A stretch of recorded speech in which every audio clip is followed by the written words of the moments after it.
Métro, boulot, gynéco. Le micro des gynécos, les podcasts de la GOF. Bienvenue sur le micro des gynécos, le podcast qui explore les grands enjeux de la gynécologie et de l'obstétrique.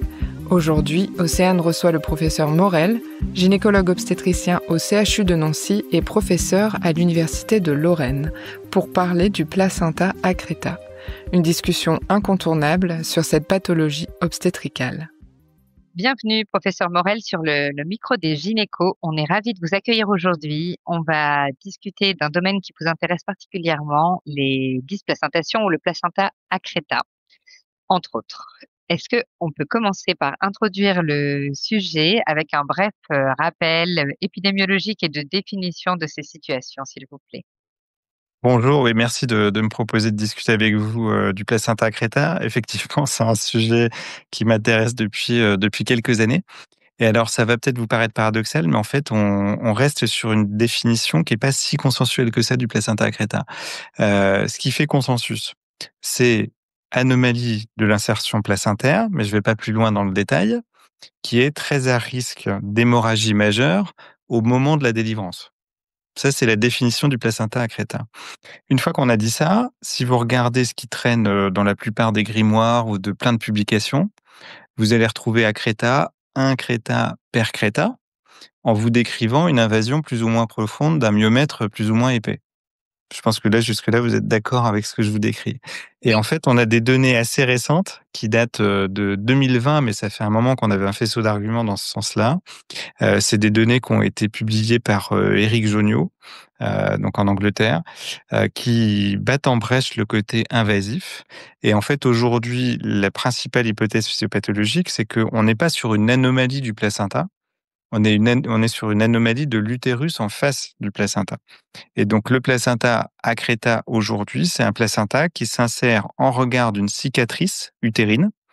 Et la gravité de ce placenta accreta va surtout dépendre de la superficie en regard de la cicatrice et de la néovascularisation.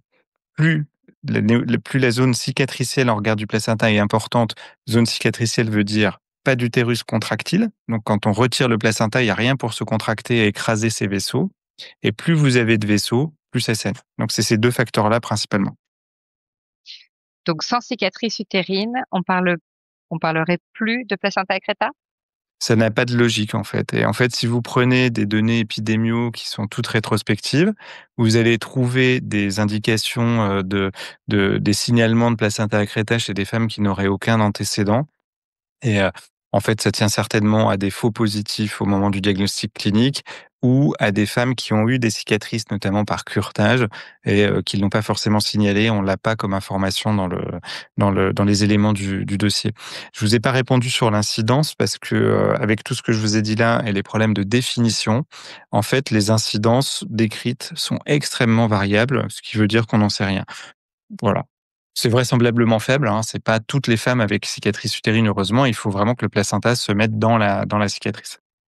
Est-ce que l'anapathe fait le diagnostic de certitude? Non, et alors ça peut vous paraître très surprenant aussi, c'est que, en fait, et ce qui est intéressant aussi, c'est d'aller regarder avec les anapathes pourquoi ils vous répondent placenta accreta. Et le gros biais, c'est que si vous dites à un anapathe qui a lu partout depuis qu'il est tout petit comme anapathe que le placenta accreta, il y a une invasion dans le myomètre. Vous lui dites: «Ouais, j'ai vu un truc horrible pendant le bloc, il y avait une grosse invasion, il y avait la vessie dedans» et tout ça. En fait, la vessie est pas envahie du tout, hein. Il y a aucun exemple dans la littérature de trophoblastes retrouvés dans la vessie. C'est des adhérences vésicales post-césariennes la plupart du temps. Et en fait, si vous dites à un anapathe ça, il va passer des heures à chercher des villosités dans le myomètre. Il va finir par en trouver par artefact la plupart du temps. Il va dire: «Bah oui, oui, c'est un accreta, j'ai vu des villosités dans le myomètre». Mais vous lui demandez: «Mais ça représente quoi?» En fait, c'est quelques millimètres. C'est inimaginable que ça explique la symptomatologie qu'on a. D'accord, donc un diagnostic qui reste principalement clinique. Et on va relancer il y a une société internationale qui s'appelle l'ISPAS, International Society Placenta Accreta Spectrum. On va relancer avec cette société et la FIGO une définition pour bien revenir sur des critères cliniques de l'accreta. Super, merci de nous aider à nous y retrouver dans tout ça. Les facteurs de risque des dysplacentations ou des anomalies de placentation, vous les avez déjà évoqués, donc les cicatrices utérines. C'est la cicatrice utérine avec le placenta qui s'insère en regard. Et donc, comme la cicatrice utérine la plus fréquente, c'est la cicatrice de césarienne, c'est pour ça qu'on a tous en tête les placentas accreta plus ou moins sévères au niveau d'une cicatrice de césarienne. Encore une fois, ce qui fait la sévérité, c'est quelle superficie de placenta est en regard de cette zone fibreuse cicatricielle, quelle est la néovascularisation en regard, et est-ce que vous avez la vessie collée par-dessus. En fait, ce qu'on appelle les percrétas historiquement, c'est ces placentas qui sont en général très bas insérés, voire couvrants, qui vont complètement bomber, déformer comme ça derrière la vessie avec une grosse neovascularisation et la vessie collée par-dessus. On peut avoir des placentas accreta sur d'autres cicatrices, par exemple des cicatrices de myomectomie. La plupart du temps, en fait, il pose assez peu de difficultés techniques, parce que si vous avez un placenta accreta fondique, en général, il n'y a pas d'adhérence, et c'est très facile de mettre des points de plicature pour aider l'utérus à se contracter. J'ai envie de profiter de votre réponse pour enchaîner sur la question suivante. Du coup, les options de prise en charge et un peu leurs indications préférentielles, est-ce que vous pouvez nous les présenter? Bien sûr. Alors sur les options de prise en charge, les 2 options de prise en charge, historiques, c'est la césarienne hystérectomie et le placenta laissé in situ. Alors je mets de côté ce qui n'est pas une option historique, ce qui est une stratégie habituelle sur le placenta, qui est l'extirpation du placenta, hein, qui était largement pratiquée. Le principe de ces 2 techniques, c'est le constat, et là, il y a aucune remise en cause de ce constat-là, hein, c'est que globalement, tant qu'on touche pas au placenta, ça saigne pas, tant qu'il est bien acéré, et quand on essaye de décoller le placenta, bah, c'est là que ça va saigner, encore une fois, parce qu'il y a aucune capacité contractile de l'utérus. Et donc dans la césarienne hystérectomie, le principe, c'est on fait une hystérotomie à distance du placenta, on fait naître le bébé et on fait tout de suite l'hystérectomie derrière. Ça, c'est la technique qui est proposée en Amérique du Nord. C'est la technique de première intention dans la plupart des centres USA, Canada.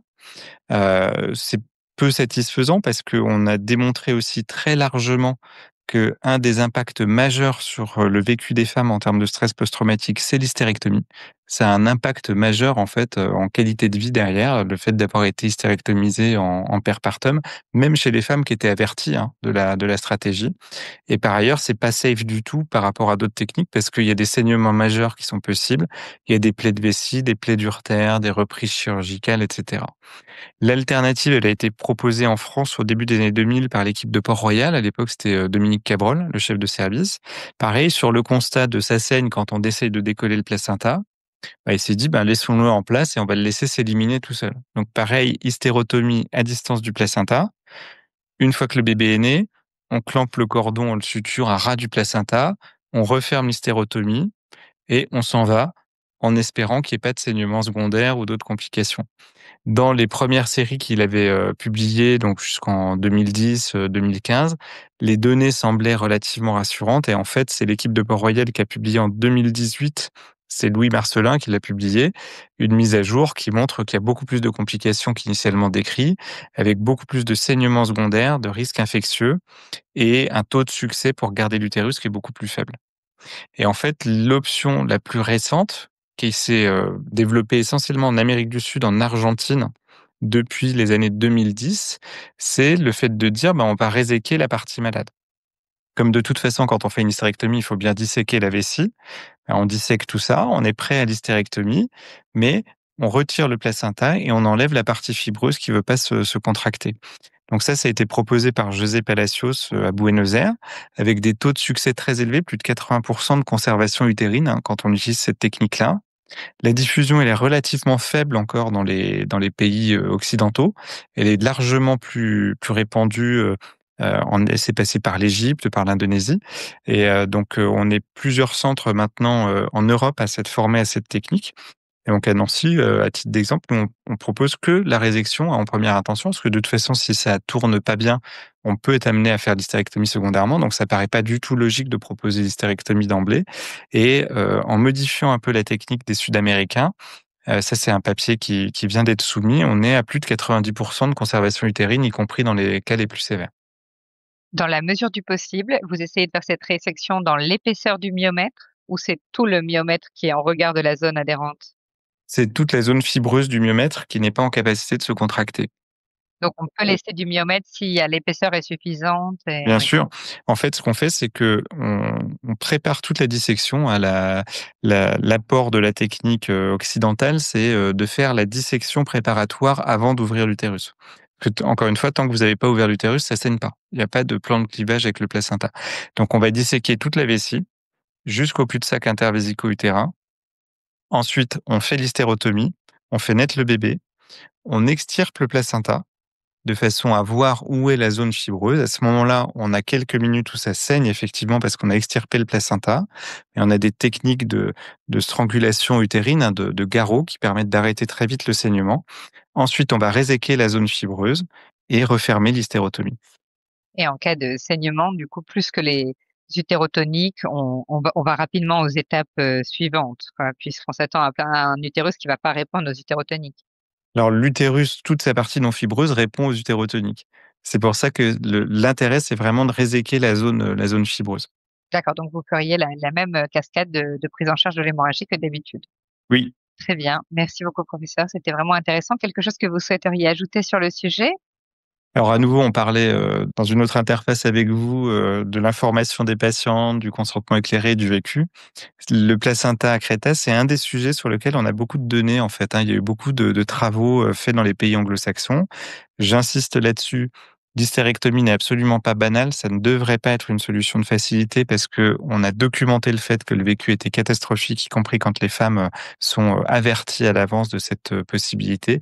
Donc il faut vraiment réussir à développer des techniques qui permettent de conserver l'utérus.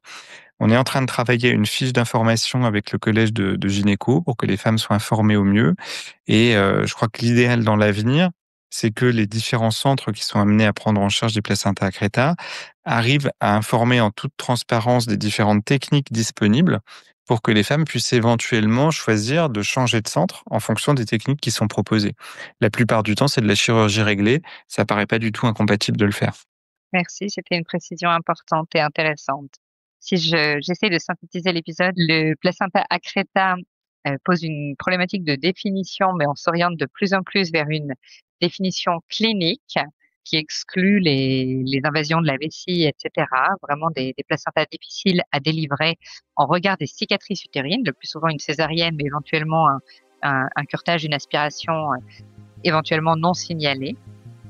Et la prise en charge a toujours plusieurs options, mais de moins en moins d'attrait pour l'hystérectomie qui est mal vécue par les patientes, même celles qui ont été prévenues, et une place de plus en plus croissante pour des techniques chirurgicales, mais avec extirpation du placenta et résection de la zone minimale de myomètre possible. C'est bien ça. Merci professeur Morel, c'était un plaisir. Merci. Merci à tous de nous avoir écoutés aujourd'hui. Rendez-vous la semaine prochaine pour un nouvel épisode. Vous retrouverez toutes les ressources et références de ce podcast dans la description et surtout, n'hésitez pas à vous abonner à la chaîne, à lui accorder 5 étoiles, voire même à en parler autour de vous. Métro, boulot, gynéco.